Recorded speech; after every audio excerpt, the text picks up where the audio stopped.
Give the floor to Sri Lanka, followed by Tunisia and Belgium. Sri Lanka, you have the floor. Under Secretary General Kare, Police Advisor Commissioner Carrillo, and His Excellency the Minister of Justice of Liberia, Frank Musa. It is indeed a pleasure to address this August gathering of the United Nations Chiefs of Police Summit as UNCOPS 22, at a period when the world is experiencing multiple challenges, particularly in areas of national security.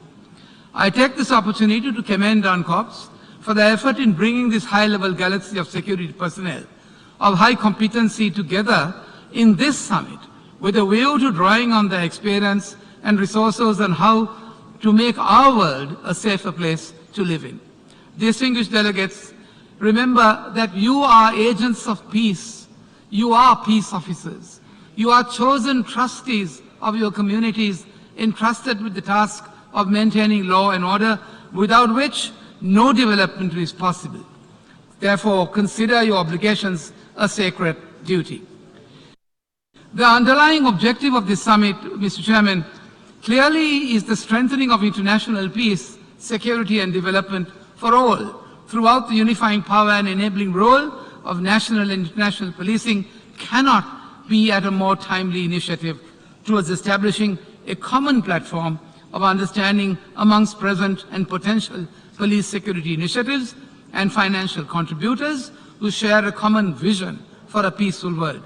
I strongly believe that this forum will be a catalyst to achieving the requirements of diverse and complex mandated tasks required of the UN police.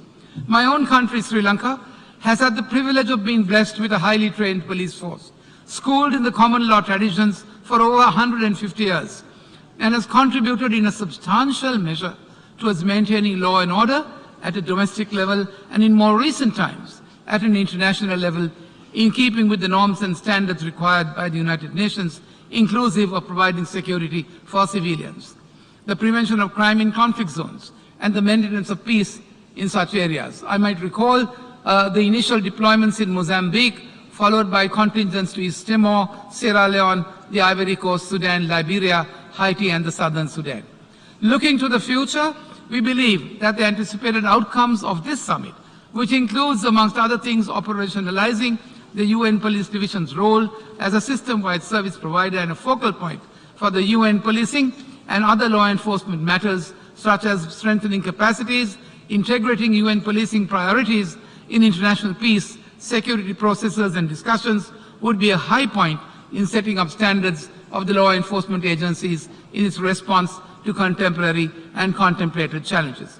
We are confident that the collective efforts and contributions of the world's police executives and the United Nations leadership would steward this summit towards its right direction, especially in the objects related to addressing current and emerging global security challenges, including man-made and natural crises and events in keeping with our common agenda of building back better so that no one is left behind.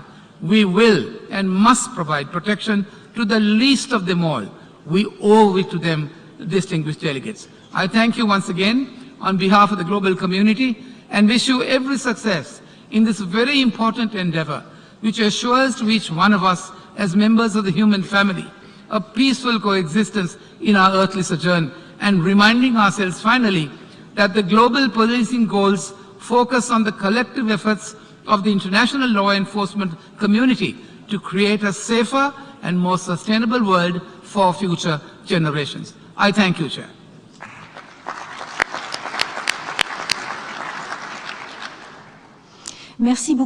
Thank you very much. I now give the floor to